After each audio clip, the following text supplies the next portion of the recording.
I know this is going to upset a lot of people, but just hear me out. We're not friends yet. My name is Trip. I share my experience with dominant submissive power exchange. If you'd like to talk about this topic or any other topic, you can schedule a call with me in the link. I also just released an ebook on archetypes in BDSM, and my books are open for the submissive training course. All that can be found in the link in my bio. Yes, kink can be whatever you want it to be in practice. Kink allows for infinite personal freedom, whatever you can imagine, whatever you can put into practice, it all fits under the umbrella. However, kink culture cannot sustain itself without some kind of cultural coherence. We need shared cultural definitions in order to be able to have constructive conversations, to build theory, and to build progressive movement. We've seen this before, the way that the perspective around consent has grown over the years, and it gets more specific, meaning it gets more defined as time goes on. It is about bringing these conversations into clarity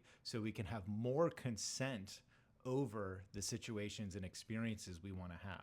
When we take a more postmodern approach, everything is just a social construct, anything can be anything to anyone, that frivolousness cascades downward to the most vulnerable, leaves them open to gaslighting, because people that intend to elude accountability can just weasel their way into whatever definition and disguise, camouflage their abusive behavior as fitting into the mold of their own design. Get the motivation to want to leave the terms and titles malleable for the sake of accessibility and inclusivity. But in order to build a safety scaffolding for the culture, we're going to have to set some hard limits in the language. To give an example, I'm going to use a statement that I got a lot of heat for, which is doms cannot be brats. Doms, by all sense of logic, are the ones that receive the willpower of the submissive. When we say power exchange, what we're talking about is the submissive exchanges their willpower, gives it over to the dom, and then the dom has the ownership of the willpower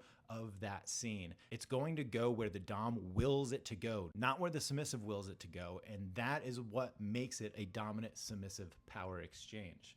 Now, because the dominant has all the willpower, they are the judge, they are the jury, and they are the executioner. They set the rules in the scene. That's within the bounds of consent, of course, but they are the rule bearer. They are the rule maker. They are the hard line of the rules. Now, a brat is someone that breaks the rules willingly to provoke a reaction. How can a dom break the rules that they make? They don't. What they do in their brattiness is act out of the fact that they are above the rules. There is a much more specific title for that. That is the role of the tyrant.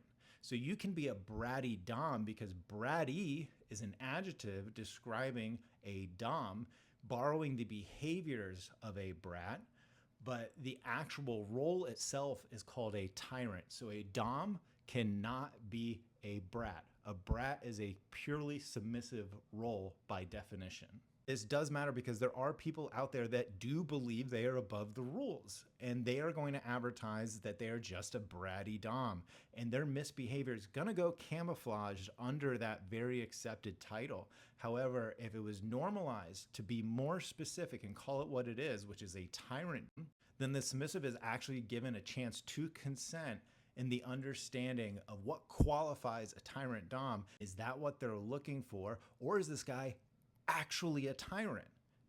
They need the language to be able to distinguish between the two so they can actually consent to that type of role play. Yes, I'm anal about this stuff because I think when you're frivolous about language, you just enable abuse.